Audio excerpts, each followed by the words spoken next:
Welcome to the Family Addiction Coaching Podcast. My name is Patrick Doyle. I am one of only 22 certified craft clinicians in the United States, a family addiction coach, and a social worker with 30 years experience in the addiction and mental health fields. From this series, you'll learn insider tips and strategies to best help a loved one with addiction gain health and recovery. You will also learn how to improve your family's overall quality of life. Let's get started. Yeah, absolutely. As a family, we're recovering, not just my son is over there and he has to recover and we don't have any work to do. We're all a part of it. I didn't understand that before. And I'm also learning so much about myself and how many things are rooted for me in reactions from things that happened to me when I was a kid. So it's really helpful to kind of look at the whole picture and not just the part, to see the whole. I'm Patrick Doyle, and with me today is Casie Fariello, the co-founder and CEO of a very exciting new online parent support organization called Other Parents Like Me, or OPLM for short. We'll be talking about the impact of parenting a child with addiction or another behavioral health condition and how Casie found her path to recovery from that impact. Let's get started. Hello, Casie, and welcome to Family Addiction Coaching. I've been familiar with OPLM for several months now, and it's a real pleasure to have this opportunity to hear more about your recovery journey and what led you to form OPLM. Even though our title is Family Addiction, we know all too well that most young people with addiction also have a behavioral health condition. A few months ago, I had the privilege of presenting to a group of OPLM parents on the community reinforcement and family training method of family addiction recovery. I was very impressed with the parents and their observations and insights that they shared during the presentation. So, Casie, welcome. Thank you, Patrick. Thank you for having me. I'm really happy to be here. I am so excited about this, Casie, and we appreciate your time and your wisdom and your lived experience. So if I could start by asking Casie, for most families with addiction, there's been a pattern or series of incidents telling them that there's a big problem, a problem that they need help to solve. Can you give us a brief summary of your loved one's pattern of substance use and the types of problems that developed? Absolutely. I'd be happy to. Back in 2018, my family all went to Paris. This was kind of the culminating event of the travels that we used to do together. And it was when it was most obvious that what my husband and I thought or believed, because that's what our son trained us to believe, was minor substance use, was really significant. When we were in Paris, I had found hidden in one of his bags, only because I was looking for something else that was missing, and just thought it had been accidentally packed somewhere, thought it was packed in my son's bag, and discovered a bag with cocaine and other things in it. And that was really eye-opening to me, but I still was not fully aware. I was still thought, oh, it's just something minor. Oh, he thought he was going to be able to bring it through Charles de Gaulle Airport. He just wanting to show off to his friends. And when we got home 2 weeks later, my oldest is the one who said, he's an addict, right? Oh. Yeah. So this was not your eldest son. This was my middle boy. Okay. Yeah. And now I'm curious, your eldest son, was he aware that you had found the cocaine in the luggage? My oldest is actually a girl. My younger two are boys. My oldest did know that we found some things in that stage, we were still kind of in denial and hiding things. So we didn't really talk about it, but she knew we found something. And after that, we kind of clamped down for the last week of travel that, he had to be with someone. He couldn't go anywhere on his own anymore, etc. And so there was awareness around it, but we weren't aware how troubling it was for my oldest until my oldest wanted to go someplace in Paris and did not want to be stuck with her brother alone, and didn't understand that until, she had to process it before she kind of came forward and said that she'd been hiding this for a while, noticing it, knowing something was going on with her brother. And so we couldn't understand, like, why won't you go with him by himself and stuff like that. And she shared with us later that anytime she tried to go off with him, he would disappear. He was always searching for weed or some other things to use. And it was just, she felt it was so much pressure on her. And it was helpful for us to have her finally step forward and say, this has been going on for a long time, and Paris was the worst. Yeah. Well, of course, a foreign country adding another dimension to the risks involved. Yeah. And so what happened from that point? So it sounds like that kind of shook you up, and maybe drove a point home. And you learned that your eldest had kept it to herself for quite some time, it sounds like. Yeah. Well, then we became insane parents. That's what I think my husband and I would both say. Yeah. We became the ones who searched everything in his room. We became the ones who put a spy app on the back of his phone so that we could, really know how bad it was. Right. And we just we'd tag team. No one ever left the house without, alone, and left him alone. Like, just, we realized we were in prison. Is how it felt in my house. Right. And once we had the spy app and really just knew how much he was involved, and that people were driving up to the house late at night and he was sneaking out to purchase it, the drug dealers come to your home. Oh gosh. It was crazy because we realized that drug dealers can deliver to your house, and that things were just spiraling more out of control than we thought. And we signed up for... Casie, pardon me for interrupting you. Sure. Roughly how long after you had returned from France, how long a time period was that until you had the impact, you became fully aware of how serious this was, roughly? Just a couple weeks, really. Okay. It did not take long. Yeah, no, it didn't take long.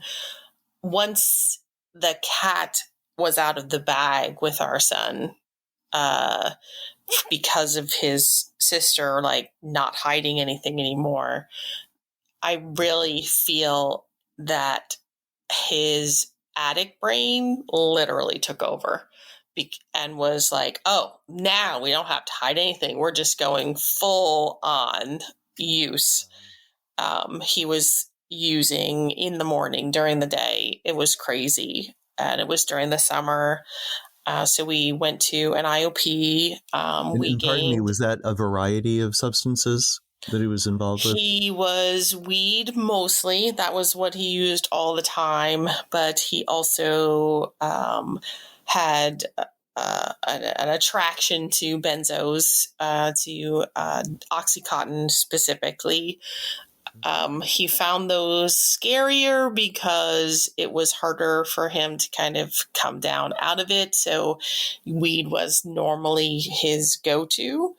And he really, at this point, was also very much into all different kinds of creative uses of weed. And you find all sorts of things in the house, things that you're posting on Facebook pages and going, what is this wire? Why are there little bits of, aluminum foil? And why is my aluminum foil gone? Oh, right. Paraphernalia. Yes, paraphernalia.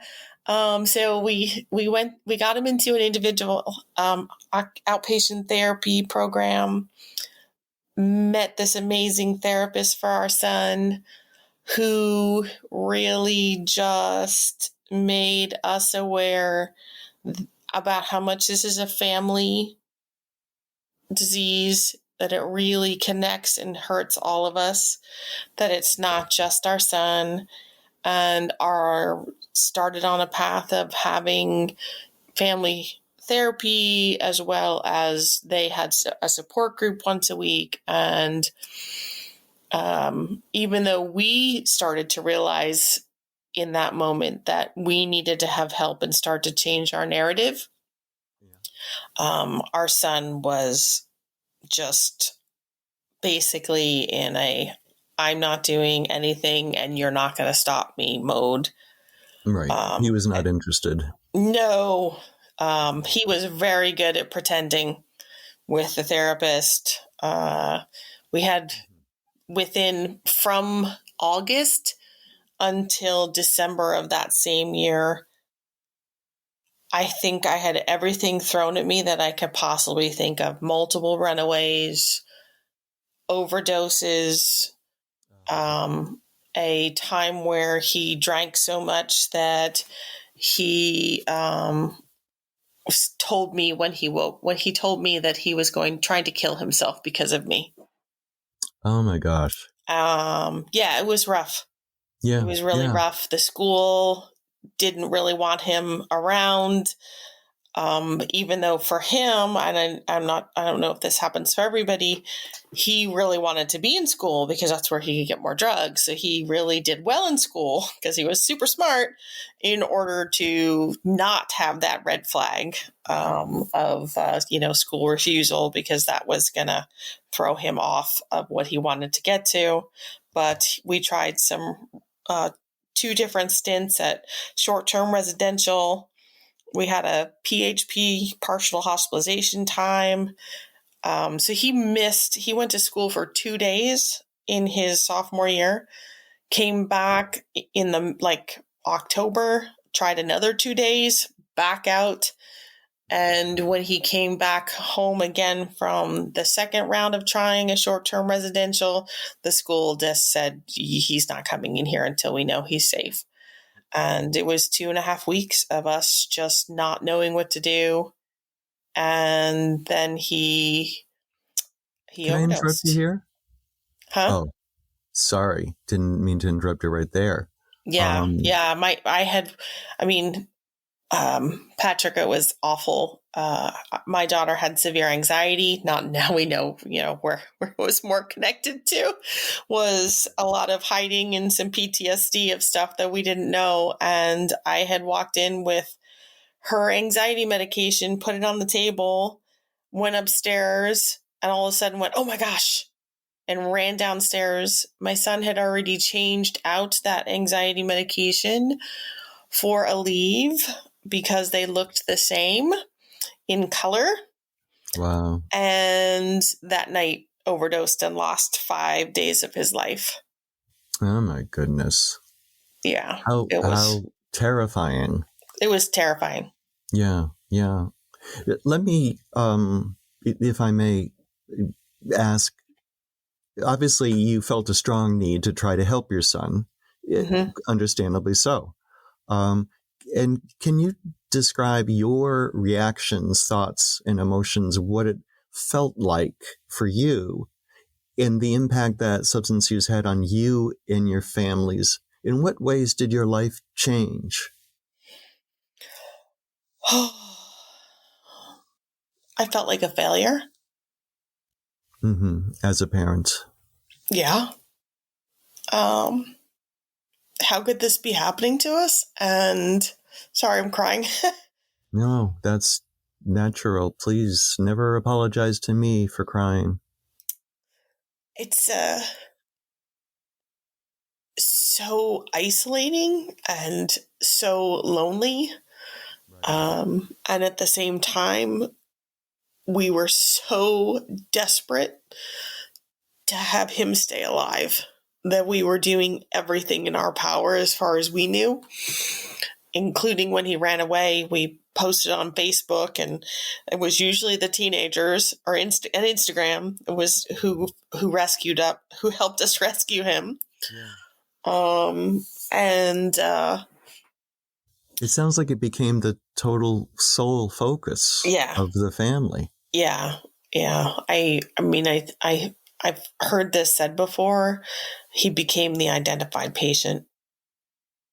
And my youngest, because there's still another one in the house. My oldest was off at college at this point, and my youngest just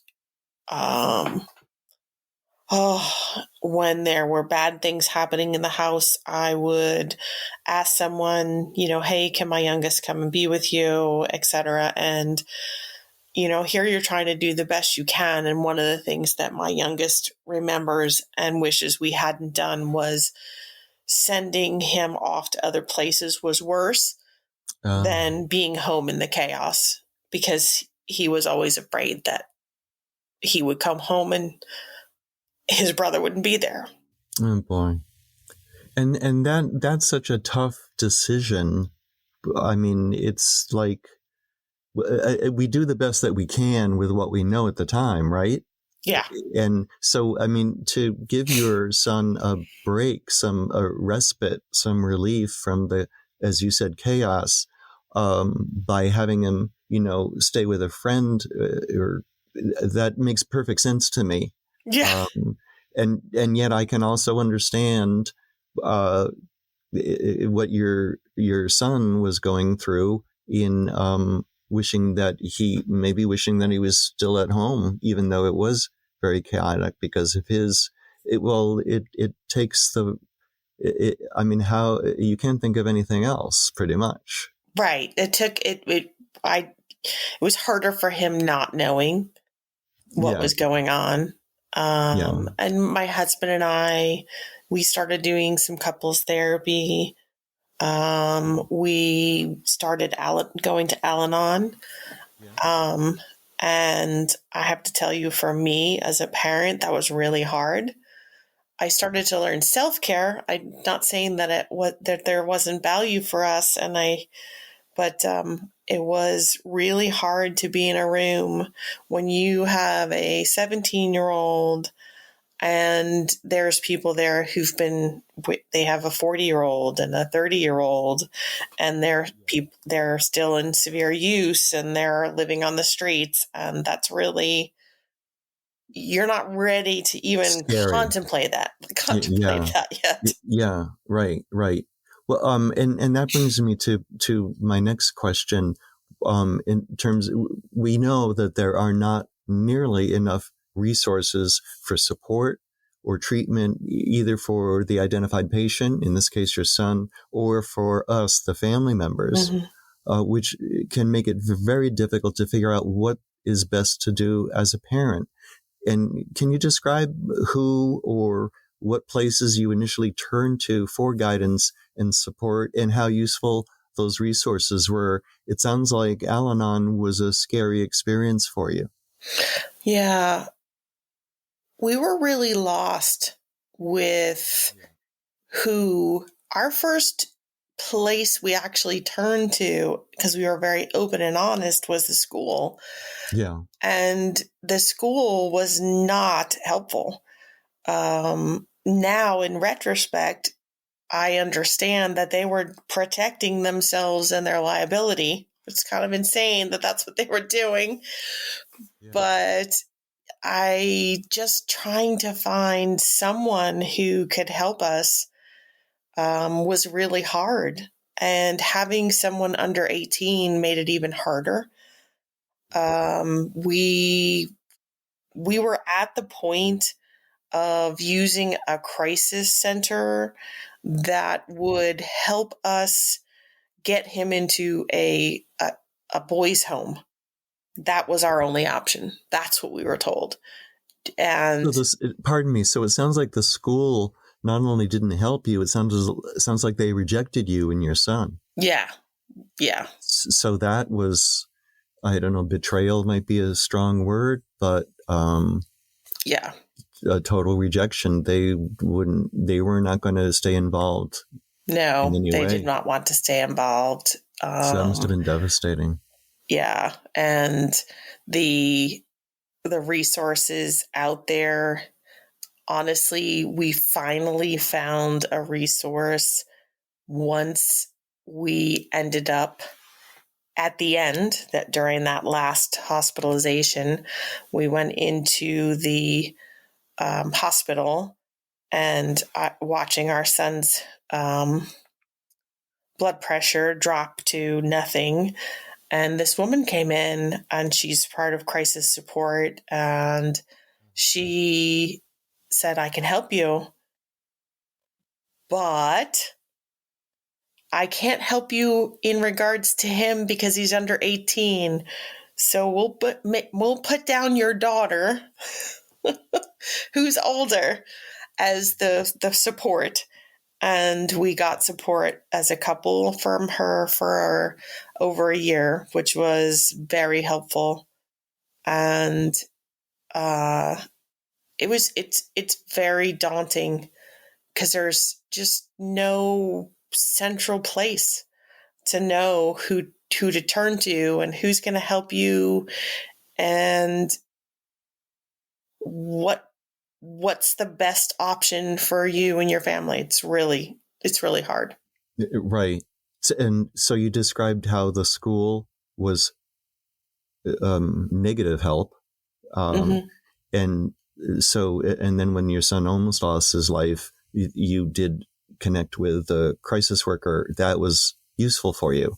Can you describe, do you know what it was in particular that you found helpful from her support? So funny, Patrick. It's actually because it felt like the first time my husband and I had been heard, and that whole 5 days was the first time we felt heard throughout the whole 6 months of in and out of places. And she just was willing to, quote unquote, bend the rules just to make sure that we got some free help because we were strapped for cash because guess what? Yeah. Neither of us have been working because we were trying to save our son. Right. Yeah. And you use the expression we felt heard. It sounds like validated, understood. Yeah. And as opposed to being rejected, judged, turned away, or maybe even blamed, because I still hear from a lot of families the blame that they receive, even from professional treatment providers and treatment programs, the blame that is assigned to them, oftentimes without any information to base that on, which is just shocking. Yeah, no, that's absolutely true. It's scary. And we were not a family who did not have money, and we felt that we had already exhausted everything that insurance would allow us to do. So for us, I did a GoFundMe to send him off to a private place, and was successful in that. Okay.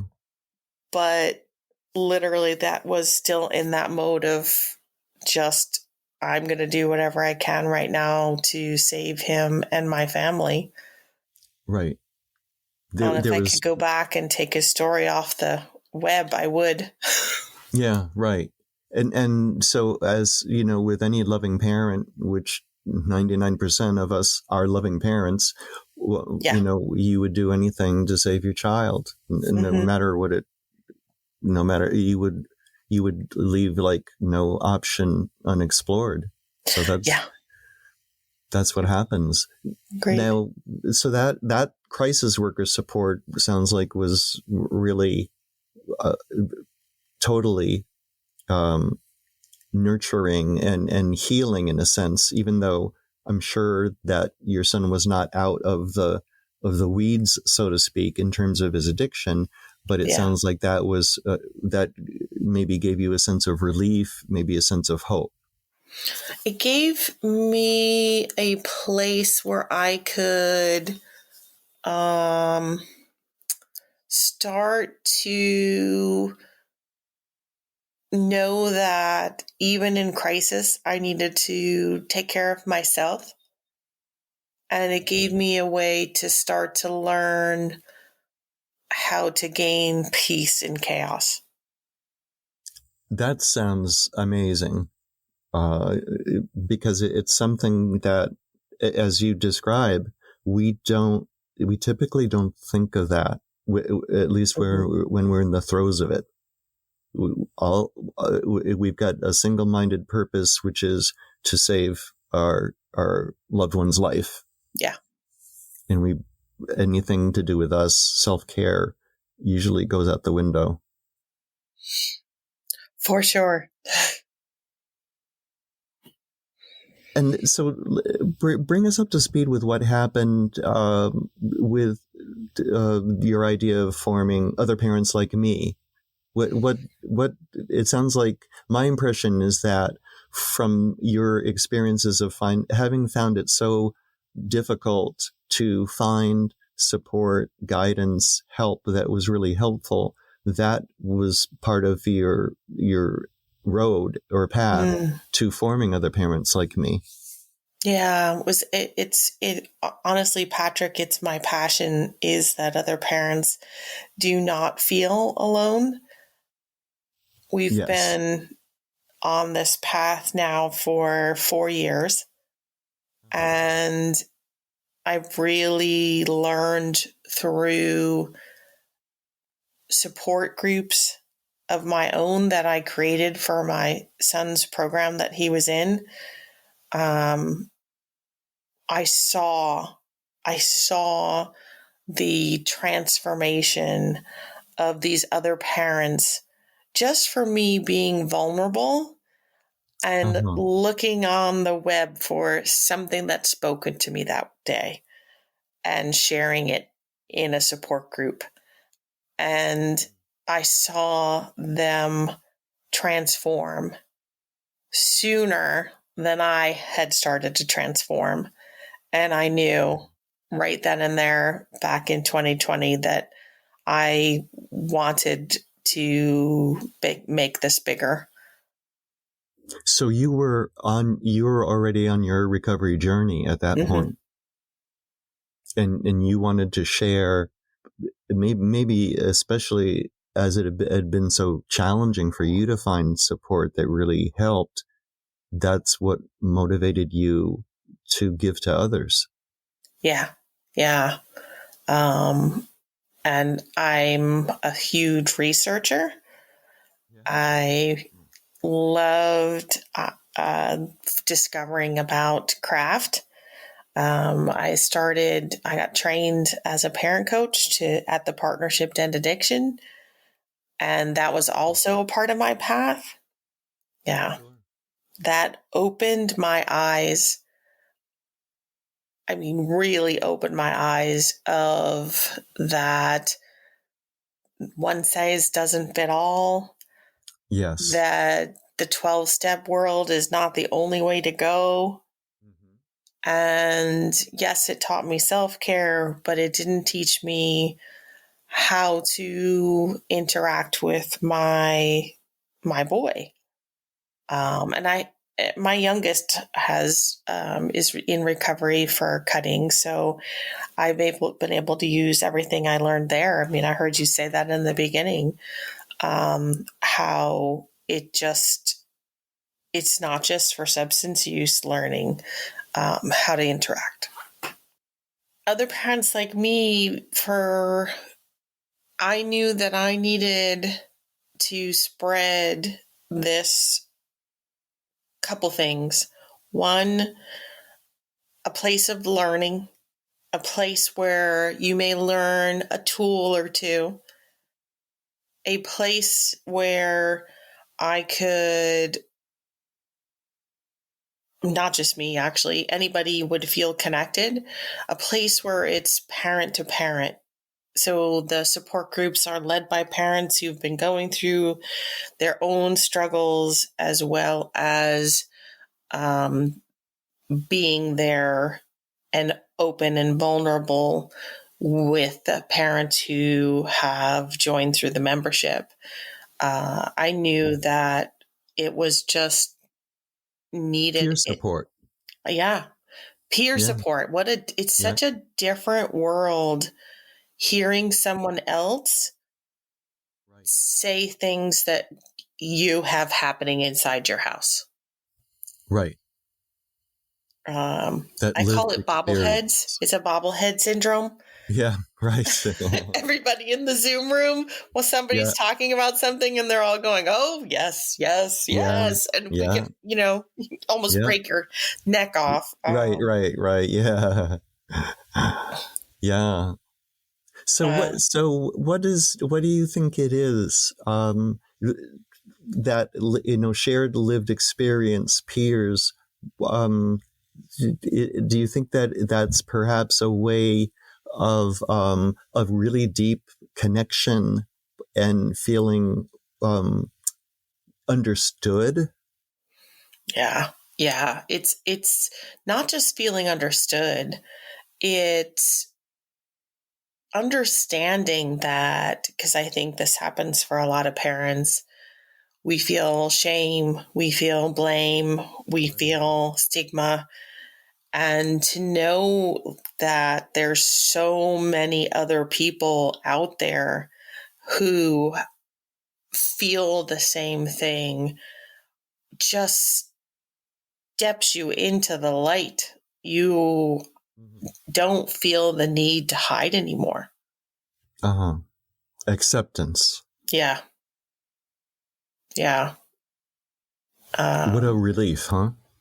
It's a huge relief. And one of the things that I find really interesting with the parents who are within the platform already is we have someone with a 10-year-old who's really struggling with mental health issues, adoption, up to someone who's got a 20-year-old and full-blown substance use, and all the mental health issues that they know led up to it in the chaos. Right. And it doesn't matter. They are shaking their heads and bobbleheading, yes, about the same things, the same feelings that we feel as parents, the same. To me, that's the most beautiful part, is to know that no matter what the path of chaos is, we all can understand and get it with each other of what it's like to be the parent of that. It sounds like you end up forming a real sense of community. Yeah. And a community where you can feel safe and you can feel loved and appreciated, and just feel good, and you can breathe. Many of my people say that when we talk about self-care, because that's one of our big things, that OPLM is their self-care. Those meetings. Really? Yeah. That's pretty impressive. It is really cool. Yeah. That's a big endorsement. Doesn't get any bigger than that. I agree. Feel very blessed. Yeah.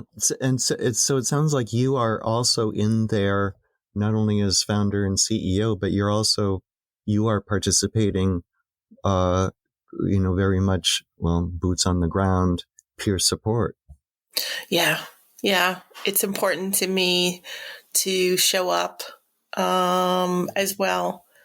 And I think it's important for, I know for me, when I started this path and I was in spaces where other people were vulnerable and shared kind of what was going on for them, how much that meant to me to see them still having like a serene face and some peace around it, that I thought, I want what they have. And, you know, that's my goal, is that others, as they're coming along the path, will be there and listen to stories, because, you know, life is not straight when you're in recovery mode with your family members and yourself. Right. That they can Exactly. hear that even their parent, the parent who's leading the room, still has struggle happening in their life, but they're using tools and they're taking care of themselves, and they're walking away learning from things, even if they are the quote unquote leader that day. Right, right. And what about hope? People have found hope. Yeah. One of my favorite things is that we like to refer to, once you step into the light and out of that darkness of shame and stigma, you start to feel hope. You start towards helping yourself, and you start towards healing your family and yourself. That's what I think peer-to-peer support allows you to do, and gives you grace to do it in your time and your path. Yes. And it sounds like you mentioned identifying multiple paths to recovery. I think you might have mentioned identifying multiple sources of support. And so it sounds like what you have found helpful is certainly the peer support, and also finding treatment providers that understand and that are responsive and that have been helpful in treating addiction and supporting families with addiction. So not like it's an either or, only peer support or only professional treatment, opening ourselves up to a wide range of options out there, trying them out, exploring them, and seeing what works for us. Yeah, absolutely. I think of peer support as kind of the general space, the consistent space, that anonymous space that gives you the ability to, for example, maybe do some therapy for yourself, do some family therapy, maybe get a parent coach. Speaking of parent coaches, Yeah, you know, yeah, once some people, that's the path they go to first, is to get that really structured time, and then they may go to an anonymous space. And others, I think they need to come in and sit around and be in an anonymous space first before they're yeah. willing to take that step further into something individualized. And I it's important to not just have one path to help yourself and your family. I mean, literally take whatever you can. You take what you like and leave the rest, sort of a thing. Like, just find things that speak to you, and not everything's going to speak to you. And that's Right. okay. Yeah, yeah. And try to understand that there are going to be moments of discouragement and disappointment and frustration. Yet it doesn't mean that either continuing to try one path or trying a new path instead of or in addition to that, we never really know for sure what's going to be most helpful for us until we go a little bit beyond our own comfort zones. Mm. Wow, Patrick, that's absolutely true. It makes a big difference when you're open and your mind is open to all the things. You don't know until you know. Kind of one of those, my favorite sayings. Exactly. Well, and for example, with my experience, both as a professional and as a father of a child with addiction, um, for the longest time, the only thing we were taught as professionals, and that we were told as parents, the only thing that we were taught was Al-Anon and Nar-Anon, the 12 steps. And so for so many years, that's all that we knew. And now finding out that there are other things, other alternatives, different types of support, it's just, it gives us a big reason to be hopeful that if we don't find what we need in one program like 12 step, we may be able to find what we need in another type of program. And so I just find it so encouraging. And as you know, like you, I've been trained in craft, community reinforcement, and family training. And I found it's just so, it's just like a breath of fresh air, to put it in an understated kind of way. But it's just the loving, the compassion, the understanding that is so healing for the entire family. It's just it's so valuable.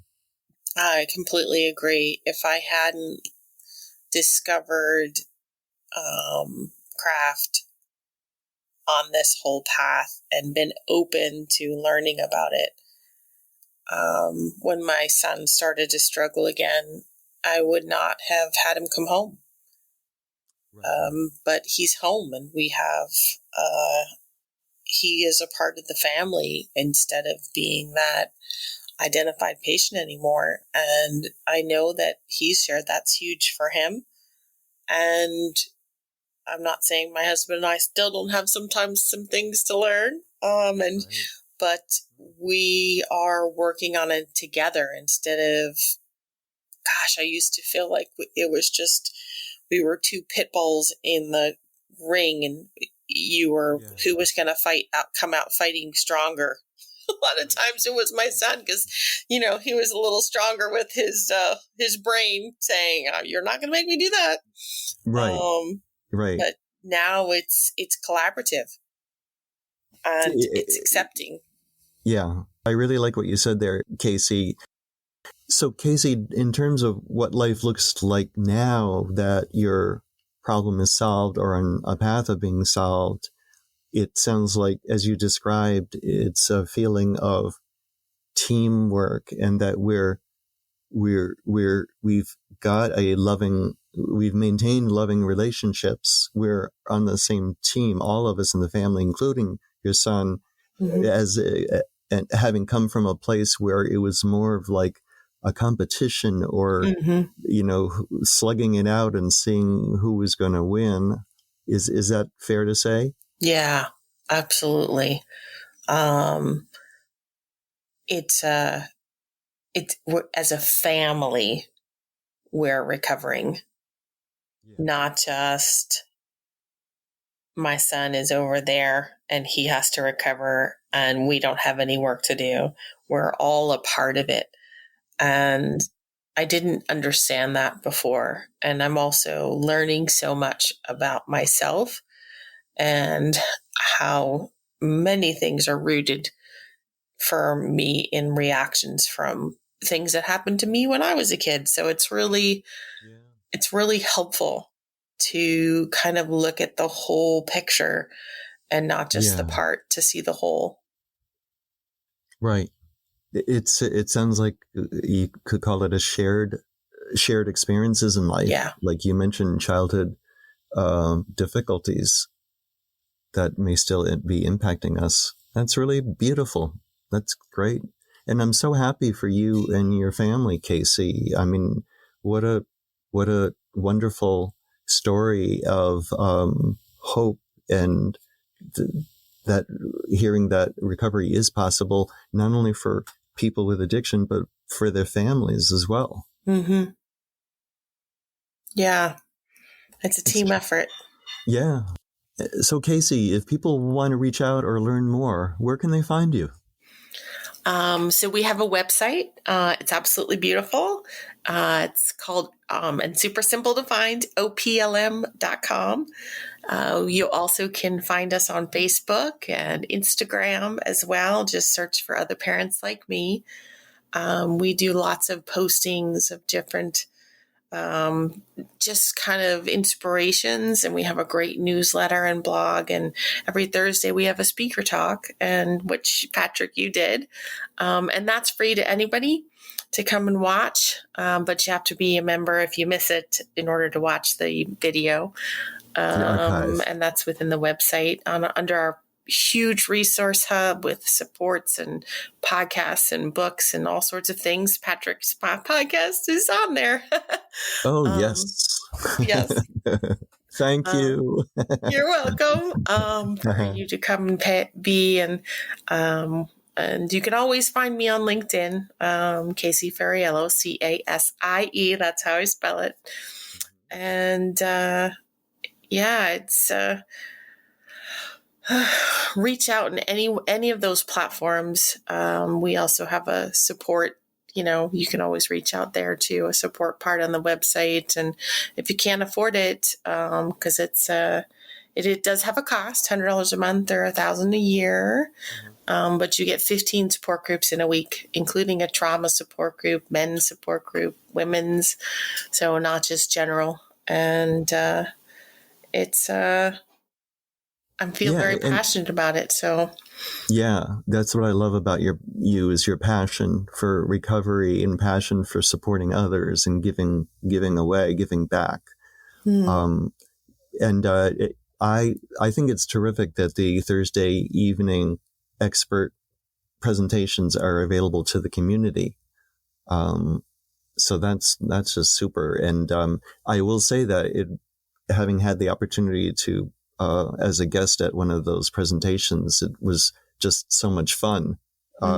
You had such a great group of parents, and a lot of them spoke up, had questions, had comments, but it was just real comfortable. And it felt, I felt like I was at home, it felt like home to me.